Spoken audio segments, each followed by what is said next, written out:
चुनाव की अधिसूचना जारी होगी तो चुनाव आयोग बताएगा देश बेचने का काम किसने किया। चोरी का सीना जोड़ी क्या होता है वो भाजपा से कोई सीखे। देश बेचने वाले लोग सामने आएंगे और देश को खरीदने वाले लोग की भी नाम सामने आएगी। अब ये चोरों का जमात एक ही सहारा लेगा कि ऑर्डिनेंस लाओ, अध्यादेश लाओ। अब बताओ ईडी पीएमएलए में लाख का पैसा लौटाया था, अब आएगा ना अदानी, रहेगा ना रिमांड पर। है हिम्मत ईडी में। 13 मार्च के बाद चुनाव आयोग के वेबसाइट पर ईसीआर ले,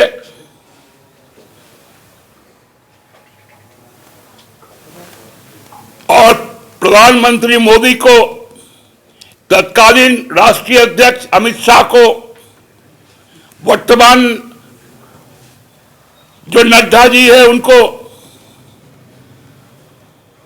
गौतम अडानी को डाले रिमांड पर।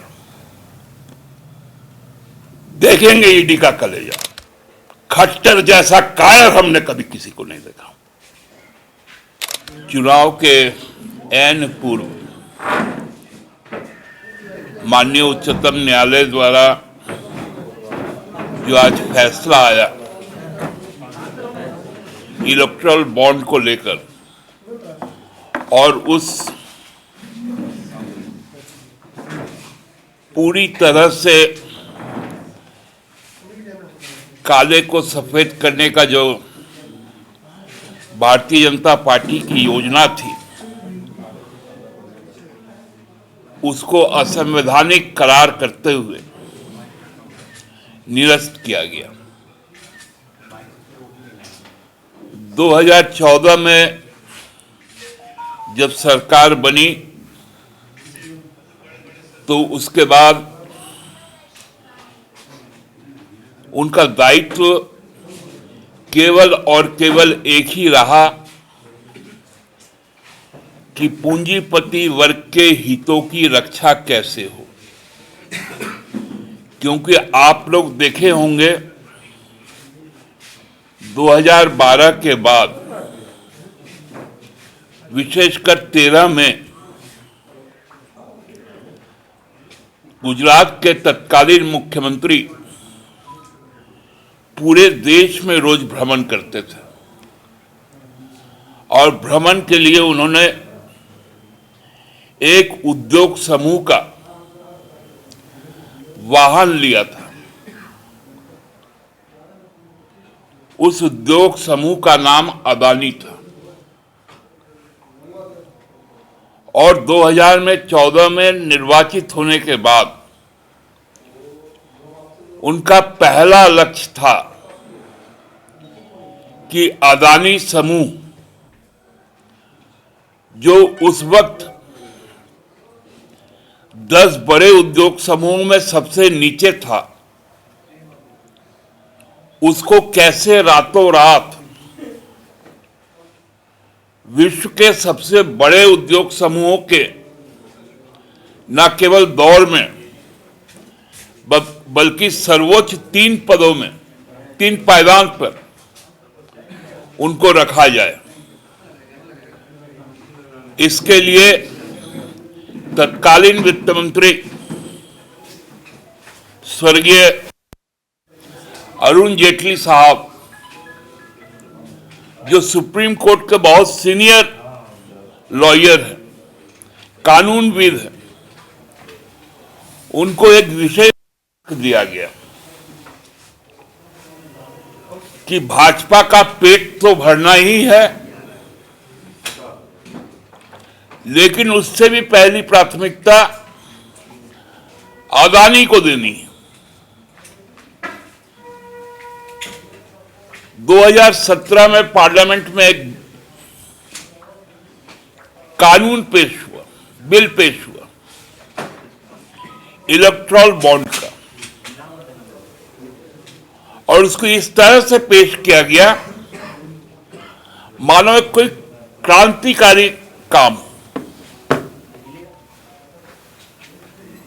क्योंकि 2016 की नोटबंदी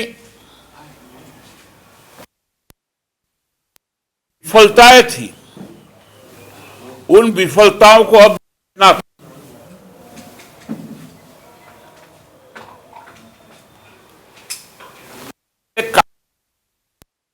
इंडिया इलेक्शन बॉन्ड जारी करेगा।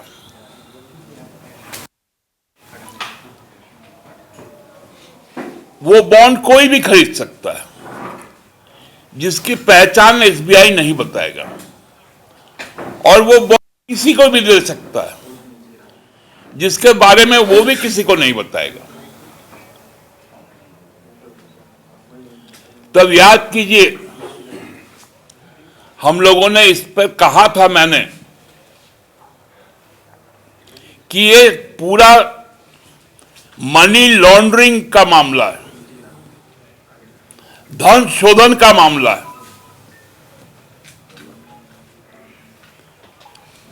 पॉलिटिकल पार्टी कहने के बाद आरबीआई के तत्कालीन गवर्नर ने भी इस बात को कहा था कि इससे रेगुलेशन में दिक्कत होगी।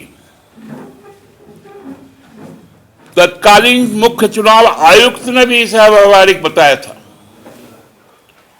और जब ये चैलेंज हुआ तो सुप्रीम कोर्ट की प्राथमिक टिप्पणी भी यही थी कि इससे पारदर्शिता समाप्त हो जाएगी।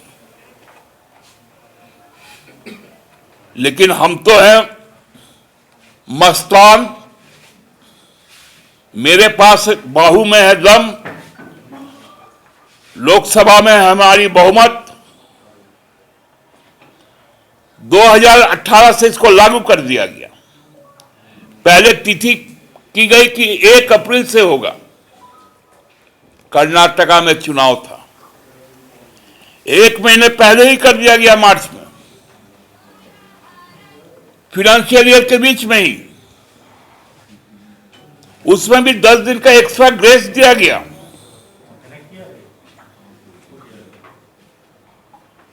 और जो इलेक्टोरल बॉन्ड आए, जब उस पर आरटीआई हुआ तो कहा गया कि इस पर आरटीआई के दायरे से यह बाहर है।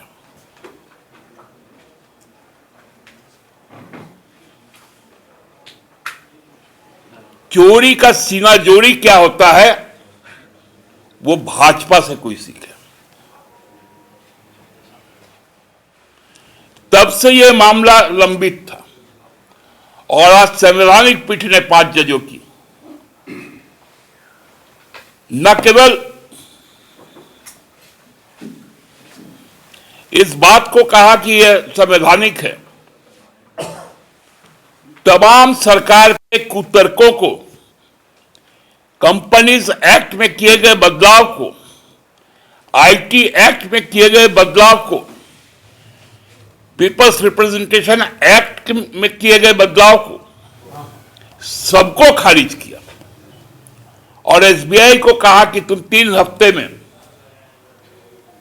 नाम जारी करके सूचना आयोग को भेजिए, और आयोग को कहा कि 13 फरवरी तक नाम आ जाना चाहिए कि अब तक कितने इलेक्शन बॉन्ड हुए, किन दलों को हुए।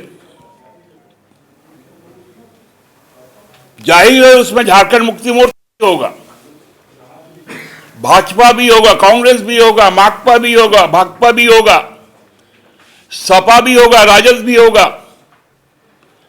सबका राशि बताइए।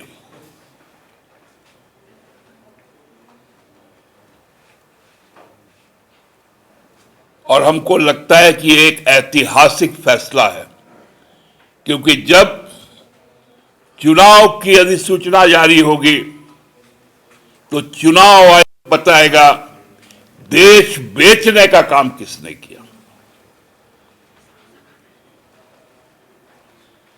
देश बेचने वाले लोग सामने आएंगे और देश को खरीदने वाले लोग की भी नाम सामने आएगी।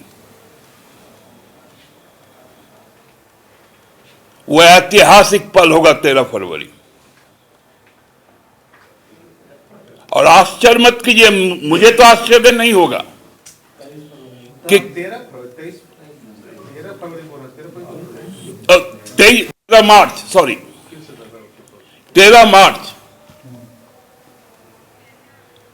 वो ऐतिहासिक दिन होगा जब देश बेचने वाले का नाम सामने आएगा, देश को खरीदने वाले का नाम सामने आएगा। और मुझे तो आश्चर्य नहीं है, मैं आज आपको कहीं कल परसों में कोई कोर्ट के इस जजमेंट को हम बदल रहे हैं। और हो गया, पार्लियामेंट का सेशन ओवर हो गया। अब ये चोरों का जमात एक ही सहारा लेगा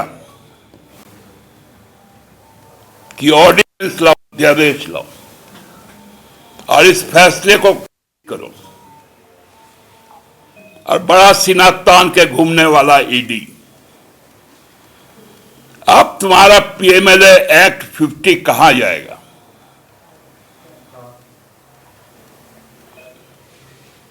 अब बताओ ईडी, पीएमएलए में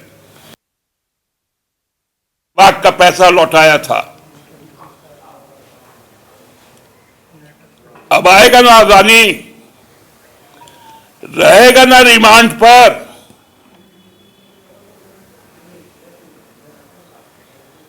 है हिम्मत ईडी में?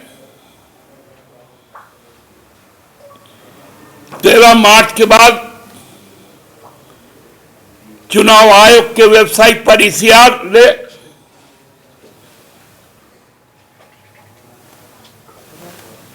और प्रधानमंत्री मोदी को, तत्कालीन राष्ट्रीय अध्यक्ष अमित शाह को, वर्तमान जो नड्डा जी है उनको, गौतम अडानी को डाले रिमांड पर। देखेंगे ईडी का कलेजा। अलग देश बना दिए हो पंजाब को।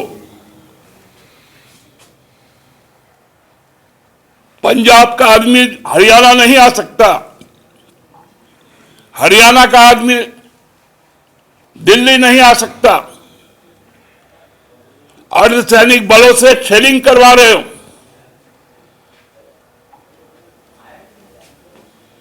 एसएलआर से गोली चलवा रहे हो।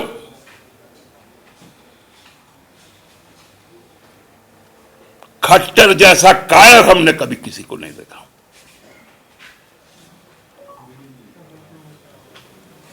जो 1.5 किलोमीटर दूर से शेलिंग करवाता और अपने ही देश में ड्रोन से शेलिंग करवा रहा है। ऐसे बुज़दिल लोग हैं।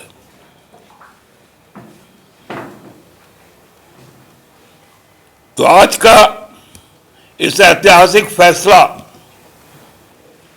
और उस फैसले के बाद भाजपा का कुतर्क का हम लोगों को इंतजार रहेगा। कोर्टों का तो डर इन लोग को है नहीं।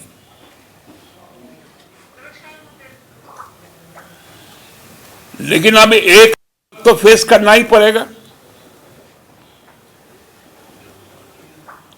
वो अदालत से कहां भागिएगा? वो तो अप्रैल मई में आएगा ही। जनता को तो पता नहीं चलेगा ना आप जो क्या। अरे सब मालूम है। पांडे जी को भी मालूम है कि उनको भी कितना हिस्सा मिला। और हम लोगों को भी मालूम हुआ कि पांडे जी को किसने हिस्सा दिया। विभिन्न चौक चौराहे में होर्डिंग लगा है, झारखंड झुकेगा नहीं। देखिए, आप लोगों को बता दें कि यह नारा जन जन का नारा है। यह नारा भगवान बिरसा का नारा है। यह नारा सिदो कानू का है, शेख भिखारी का है, टिके तुमराव का है, नीलांबर पीतांबर का है, फूलो झानो का है। इस नारे के साथ झारखंड का जन जन जुड़ा। न झारखंड कभी झुका है और न झारखंड कभी झुकेगा। और आपको मैं बता दूं कि आज से जो हम लोगों ने न्याय के लिए अहिंसात्मक चरणबद्ध आंदोलन शुरू किया, ये अंतिम न्याय तक जारी रहेगा।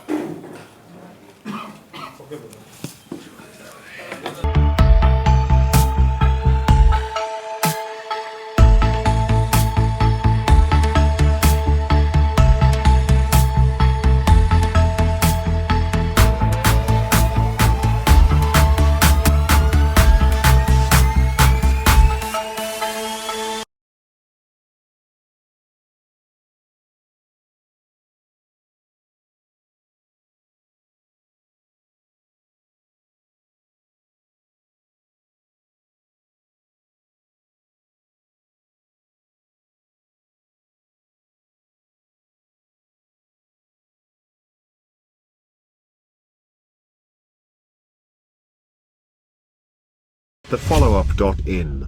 Like, share, and subscribe. www.thefollowup.in